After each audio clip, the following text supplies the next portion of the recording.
I'll hold one end. Yeah. You hold the other end. I could probably help you. Yeah, this is why we taped it up the first time.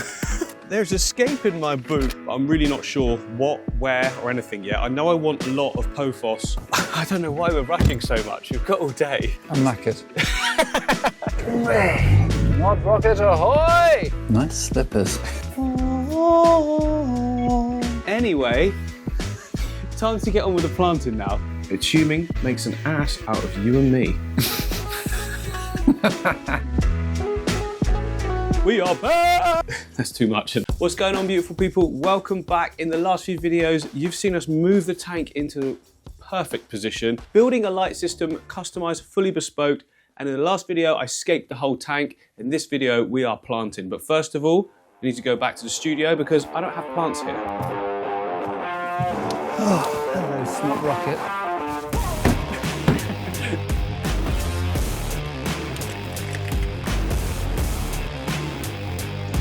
Where are you going? So in the last day or two, I've received quite a big order of my plants. They're all here, ready to choose from. I got most of them specifically for this build. I probably got too many, but it's always good to have, you know, too much. And then any I don't use, I can use on other setups. So I've got loads of the in vitros. We've got awesome sort of foreground plants here. I ordered tons of them because I just want loads. Like we've got Halanthia tenellum, which is going to be like a nice grassy effect, but doesn't grow too fast. Hydrocotyle tripetita, or Hydrocotyle Japan. I beg your pardon? Yeah, it's like a real nice clovery look, and it stays small, but it sort of spreads everywhere, just gives detail. We've got Liliopsis brasiliensis as well, another great one. We've got tons of foreground plants. Then I've got absolutely loads of different boosters as well. We've got different crypts back there. We've got awesome Ludwigia granulose, which is the reddish one at the back. We've got Eminia pedicibida gold, the goldy one at the back, that's great. We've got really small cryptparva for detail in the foreground as well. And then we've got Ludwigia plustrous red, which will go really, really good under that lighting for sure. So a massive thank you to API and Aquarian for sponsoring this video. As many of you know, I've been working with these companies now for going on 5 years. We've got a very good relationship. That's because everything works. I've been using it all for all that time, and I was even using these products before I was sponsored, so that's how you know they're legit. Throughout the video, we're gonna be using all of these products. Right at the end, in a future episode, we're gonna be feeding the fish as well once we've got them. And as I use specific products, I'm gonna be explaining in a bit more detail how they work and why I use them. But for now, back to the build. Down in this tank, we've got the bigger version of the Hydrocotyle tripetita. It's Hydrocotyle luciophalala. I'll put that up. But I think that would look really cool coming out the top of the tank and just being able to grow wherever it wants, right on the left-hand side. And in this tank, we've got all of our ferns, Anubias. We've got small version, we've got large version, we've got a nice big ball bitus at the back. Definitely want to use that. But I've got smaller Microsorum here. I've got the Trident version. I'm just going to dot that around and let it grow in time. I think starting off with massive ferns might look a bit odd. I'd rather have them grow and be able to control them. So it's just a case of making the selection now. I've got this nice box to That is a nice box. I mean, at least they won't be like rolling around everywhere anyway. Right, let's get boxing up.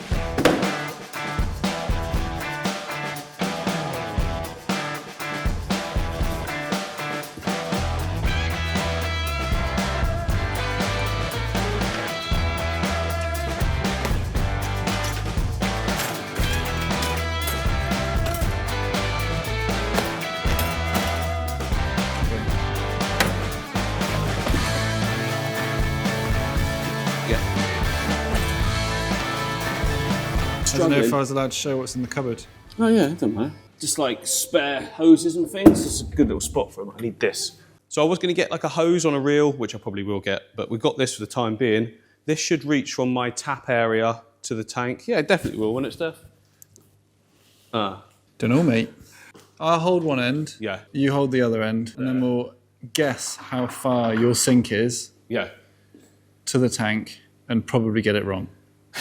Yeah, it's only like 5 steps from the tank to the sink, so you grab that end and walk away from me. Okay. Oh no, we're twisted. Not a great start. And walk. It's always been like that. Oh, that's definitely this is far. long. We're like either end of the studio. So we're going to need nutrients in the tank. We've already got everything under the substrate. I also want to be adding some of the API root tabs. We need leaf zone. We need Aqua Essential for making sure the tap water is safe. We need a quick start as well to make sure that the tank is like perfectly good for fish to go in straight away. I need AquaClear to make sure that the water goes like gin within an hour. And we also need the freshwater master test kit. Like I use this all the time when setting up new tanks. How do you know if everything's going right? How do you know if you can put fish in? How do you know if you've got the right nitrate levels for the plants better grow? This for me is an absolute essential piece of kit, and it's very accurate as well. Squirt your thing. I could probably help you. Oh, sugar. Oh no. Yeah, this is why we taped it up the first time. It's not too bad. I'm gonna scoop most of that up and then I can just hoover the rest. Just escaping your boot. There's a scape in my boot. Waste not, want not.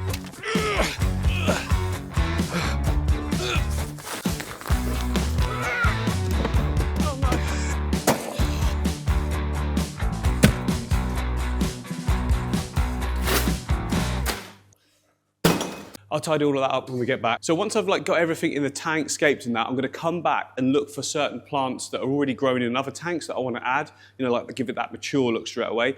But I'm really not sure what, where, or anything yet. I know I want a lot of Pothos, Devil's Ivy, just creeping all up the pipework, but I'm gonna wait to do that like until when we finish planting. Letting all the heat out.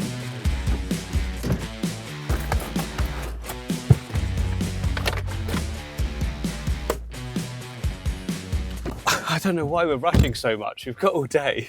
Like when I want to go, you know what I mean? I'm knackered. On the road again. I can't wait to get on the road again. Hooray. Snot rocket ahoy!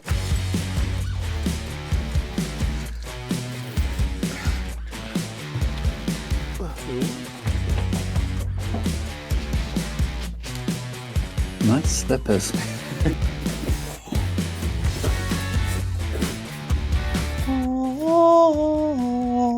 Right, I was just going to crack right on with the planting then, and then I remembered the part has arrived to get this all hidden away and get Kate happier. She was pretty happy, but it needs to be perfect, remember? Right, there we go, look, we've done it. I was going to show you that whole process, but you've seen us doing the rest of it. Anyway, little U-bend, connector, another connector, and then there's going to be a straight join piece here, which hasn't arrived yet. That's coming later today. So just taped it in the meantime, but look at that, looks really tidy, nice look. Down here, look, you can see the buttons and things. You won't do when the tank is full because this panel becomes a mirror image because you're looking through 2 panes of glass. And then in this section, we're going to get a nice big house plant, and then there's going to be plants growing all up it anyway, and just finishes it off really nicely, I think. It looks slightly on the wonk. Yeah, on the wonk, I was going to swear. It looks slightly on the wonk at the moment, ever so slightly. It's just where it's not completely flush, it's taped. But the straight piece will like make it perfect. Anyway, time to get on with the planting now.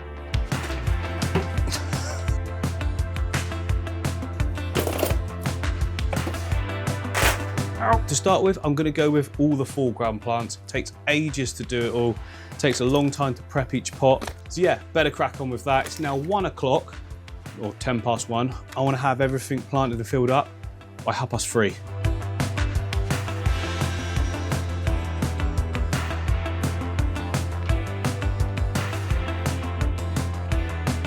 So we're now ready for our planting. Like I say, these are all the foreground plants. I'm just going to crack on with it, put little labels up so you guys know each and every one. To be honest, they look pretty, well, that one looks similar. This is Monte Carlo, stays similar to that, but the rest of them go quite a bit different with underwater growth. Like not vastly, but a lot of the times it just gets bigger because it can't have the atmospheric air stuff underwater. You know people come here for my absolutely great technical descriptions of stuff. So I'm going to keep going with that. Before we plant, there's one thing I want to add to all that substrate system. Yes, we've got a decent amount of nutrients, but I just want to put in some root tabs in the areas where we're planting. And it just so happens, we have them, okay? API stuff all down here. Here's the root tabs. In this size tank, I'm going to use 2 packs. There's 10 tabs per pack. I'm just going to go across and just everywhere I can see a gap that I know a plant's going to be, I'm sticking a tab in. Basically, these are brilliant for just giving long-term nutrients because they break down steadily over time and they contain iron, potassium, basically all the essentials that the roots are going to need in case there's any deficiencies in what I've done so far. So this is just like full insurance. I know how well it's going to work. What else is great about them is that later on, if you notice some deficiencies in your plants as well, like, you know, heavy root feeders, or any, to be honest, it works with any, just take out one and stick it back into the substrate. You can put it under the water, not a problem. Stick it right in there and it will just rejuvenate everything as well. So it's great for startup use and for continued use, making sure your plants stay really healthy.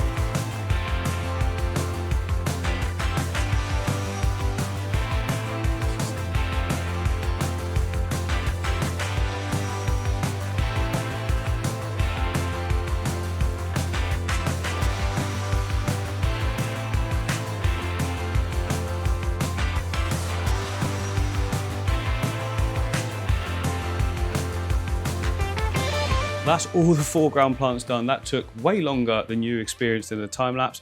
It's done now. I just wanted to get those in. Next up, I'm going to go for my ferns that I want to place because I need to see where they're going to shade, and that will sort of determine where the rest of the planting scheme goes as well. Oh, I'm going to start off with this bulbitis. That's way too big, obviously. I'm going to split that in half. Right down the rhizome. Absolutely perfectly fine. Won't hurt the plant. I mean, this spot here is just calling out for it. Look at how cool it looks, Steph, already. You've never seen this part, have you? It's looking real good. Like, it looks like nature instantly. Now, here's the thing. Obviously, we've got two sides to the scape. So that's looking good from this side. I just want to see what it looks like the other side. So this side, there's less showing through. That's fine. I can add even more bulbitis, which I won't. I'm going to add some of the Java ferns on this side and make it a bit more Java fern heavy. This piece, again, is massive, though. So I'm probably going to split that again.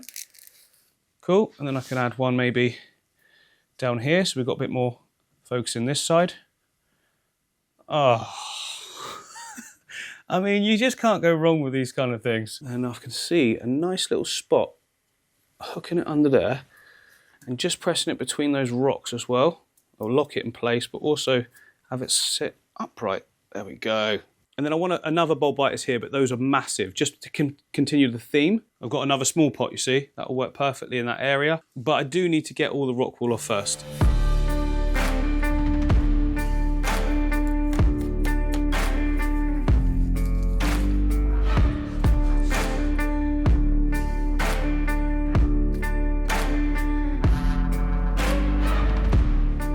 Yeah, we might not need all of the ferns. It's already looking so good.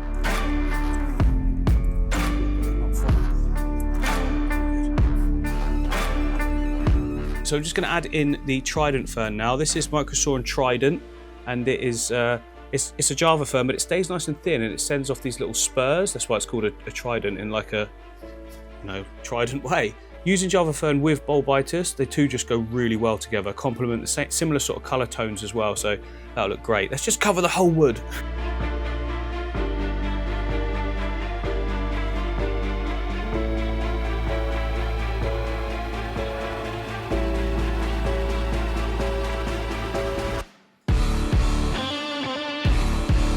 So up next, I'm going to put in some Anubias, which is a completely different leaf shape to what we've got. But what's good about this is we can get in tight into some areas we don't want to see, some straight edges that I left, things like that that don't look quite natural. This fills it in, but it's a great color tone as well because it's very similar in color to what we've already got. Good thing is that these work really well in shaded areas as well, so they'll continue to grow and look great, even though it's not light directly hitting it.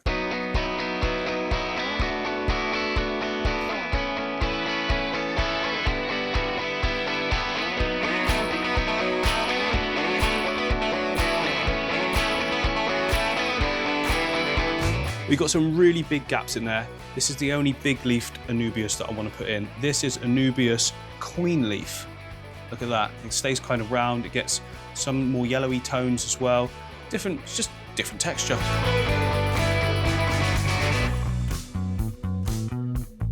And I've got this absolutely amazing Businesses Enquiries here. I'll put up what it is here. I haven't got many crevices for these to go into now, but I want to have them in an open space, so I'm going to glue them on. Glue!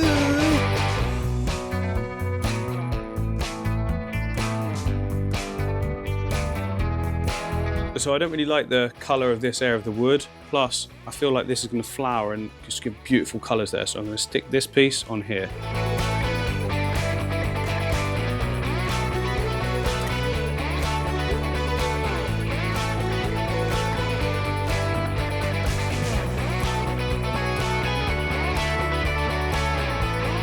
So that's all epiphytes and foreground. Yeah, I suppose it's a foreground. Even though it's all the way around, it's still the foreground of the all the way around. But now it's time for some bigger midground plants coming up from the rocks and that sort of area. I'm trying to keep as much hardscape on show as I can while still enjoying the plants. You know I love the plants, okay? Kate loves the plants as well. The fish love the plants. The tank loves the plants. I love the plants. You love the plants. Okay, so we've got a Ludwigia there. That's nice. Smaller Ludwigias. Looking for a nice crypt as well. And there we go. There's a nice crypt. I'm not even sure what one that is, but it's a nice one. Sounds like you're reading Harry Potter. Yeah, there's a lot of that. One of them's called Lobelia cardinalis, and it sounds like when you say it, stuff's going to start levitating. Oh, under my pile of plants, I've just found Crypt Parva, which is definitely one we want in the foreground as well. You're a wizard, Harry. Okay, Crypt Parva's going in, foreground. I don't know what it's time for. It's time for, yeah, I was doing midground, wasn't I? Yeah. Parva done. Now it's midground. He says taking out more Java ferns. It's You just a little spot. can't help yourself. There's just a little spot there I've yourself. noticed. It's fine. You love the Java fern. Yes, these are crypts. They won't look like this when they grow. Most of that will melt off, but it'll look even better. Stay in shot, please. Sorry. Under here, this is a great little area for it. A little bit shaded, a bit of space for it to grow into because they get quite big. Let's go with some big old stem plants. This is Ludwigia grandulosa. It gives a really nice reddy purpleness to it. Grows fast. Once you trim it, replant it, more grow. So it's like infinite plant glitch. So I'm planting it right at the back here because I'm expecting this area to grow up nice and full with these plants. Give it a couple of weeks or so, that'll be up here. Give it a month, it'll be hitting the surface. Yeah, so this is Bacopa compact. It's a little bit different to what we've got going on there. So I think what I'm going to do is take it like this. There we go. Shorter. Shorter, it'll grow new roots, all good. Bit brutal, looks a bit brutal, but it's fine. Took the words right out of Sandwich's mouth.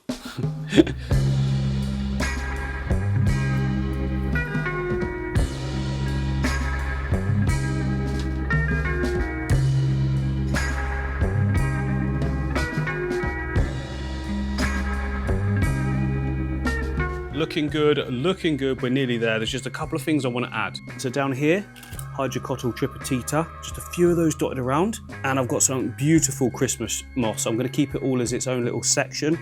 And that'll just grow out a few dots here and there. I don't want too much, it can take over.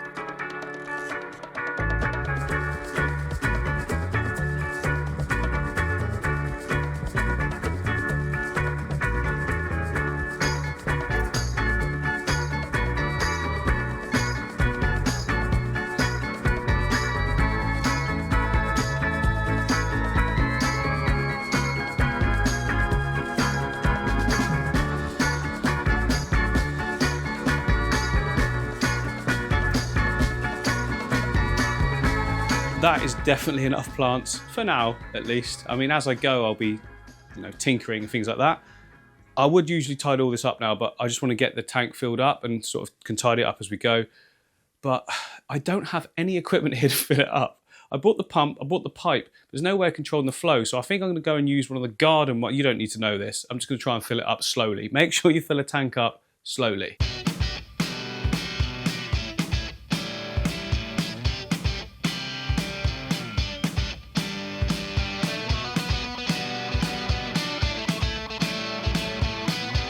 Cat update. Have you guys moved? You're awake at least. Still very, very cute. Right, our microphones has run out, so the audio's from the camera. I don't know if that's coming through good, but we've got a little pump. We've got the hose. Attach the hose to that, and then fill this up with water. Bonk it in, turn it on, pumps into the tank. Fingers crossed. Genius. Not at, like, hopefully not at a ridiculous rate as well. I'm nervous. Do you fit? She fits. And now this side of the hose can have this, which I can regulate the flow with. It's not an ideal setup. Completely forgot about all of this part of it, if I'm honest, because usually I get a U-bend and then like a ball valve and like a little spout, which I will get for when we're at home, because this is not ideal for long term. And then make sure that my tap water is safe. After all, this is the first time setting up a tank at home. I've got API's Aqua Essential. Now what this does is it removes chlorine, chloramines and heavy metals from your water. With the heavy metals, it clumps them together and your filter takes it out, and then you clean your filter. It also detoxifies ammonia, nitrite and nitrate. There's instructions on the back. You just do it a little bit more, bit more of a dosage, and it like cures any problems as well. But I just need it to make sure that my tap water is safe. So as I'm filling up this sink, we got a brand new bottle as well, ready for being at home. As with any bottle, make sure you mix everything up, because you don't know how long it's been sitting on shelves for. This detergent going down. Okay, so for this whole tank, I'm just going to need 1 capful. So that's just going to work its way into the tank now. Once it's filled up, that amount is in the tank.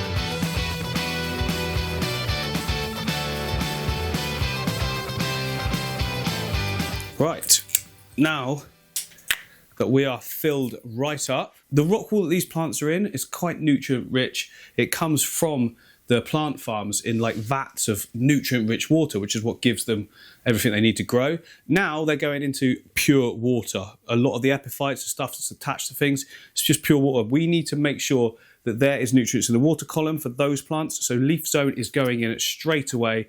Haven't even got the filter on yet, of course. But by tomorrow, I'll be doing all of the equipment. So these plants need some nutrients for now, and then it'll be fine then. They'll just keep circulating, and there'll be plenty till the next time I need to dose.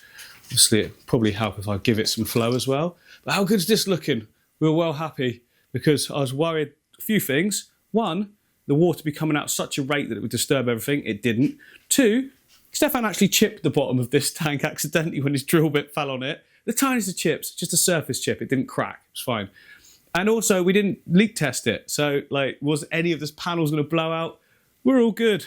Thank goodness, because that would have been pain. It made a good video, quite shocking, but it would have been painful after that much work's gone into it. So, yeah, cool. Right, we'll see you in the morning, and we can do some water testing and things like that. Oh, wait. Stefan has gone home, but there's still one plant I want to put in. And that's this giant hydrocotyle I've got here. There's some gunky bits on it, but they'll soon work their way off. Basically, I want this right in this corner and then sweeping over to the edge of the tank. Find a nice little gap for it, tuck it in. There we go. Looking a bit funny at the moment, but it'll all sort of self-right. And also, all the stem plants will come right up as well and meet it, and it'll be like a bed that comes up here with the devil's ivy as well. Oh, it's going to look good. So it's the next day, the tank has been sitting. And before I do anything else, I'm really keen just to see what the water's like from my tap, like parameter-wise.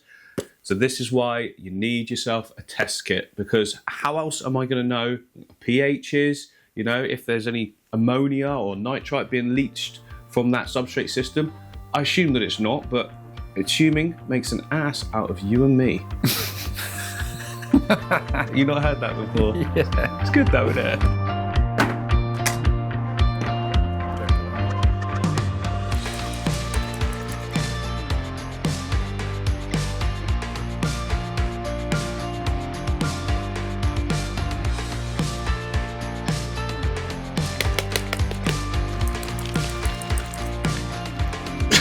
Yeah, you do really have to shake them up, because you don't know how long stuff's been sitting in storage for. There could be sediment all at the bottom. You want it all fully dissolved into the water. Oh yeah, I used to be a cocktail maker in a bar in an island. Oh no, that was a film with Tom Cruise. So yeah, I was just explaining to Stefan, and some of you might not know as well, ammonia in your tank will convert to nitrite, which is poisonous. Both of those are poisonous to fish. And then nitrite converts to nitrate, which is then usable by your plants. If you haven't got plants in your tank or enough filtration, you can get nitrate creeping too high, like steadily over time, because there's just more and more waste going in. But with a planted tank, I don't mind my nitrates like creeping up. I mean, they get to a level and level out for sure, because as the plants grow, it's using more and more. And yeah, I stick to about 20 to 30 ppm. I don't know what that is in other scales, but that's what I know. We're testing the ammonia. There should be no ammonia at all, I would expect. That's what we're testing. So the testing is complete, and as we can see, there's no ammonia, no nitrite, as expected. pH is sitting, from my tap, 6.8 to 7, would you say? It's hard to tell there. Let me put it on the white. Yeah, it's about 6.8 to 7, which is a really good range for a planted tank. Like, if you can get it below 7, plants seem to do well. They'll do well above it, but they'll do really well below it as well. And then nitrate, as we can see here, sitting about 5 at the moment. It's probably going to creep up as we put fish in and waste goes in. Anywhere in this section for me, I think is good. I mean, sometimes it can creep even higher, but like I say, in a highly planted tank, you can go as high as 80, and it's still going to, as long as there's lots of plants, it's going to suck it all up. If you're going for a Mabuna tank or something like that, cichlids with rock only, you don't want it creeping. You just want to keep bringing it down. You have to do regular water changes, although I don't in mine for some reason, and it's fine. But yeah, anywhere you need some. If you're seeing 0, then that's not good for a planted tank. So we have done an absolutely huge amount in this episode.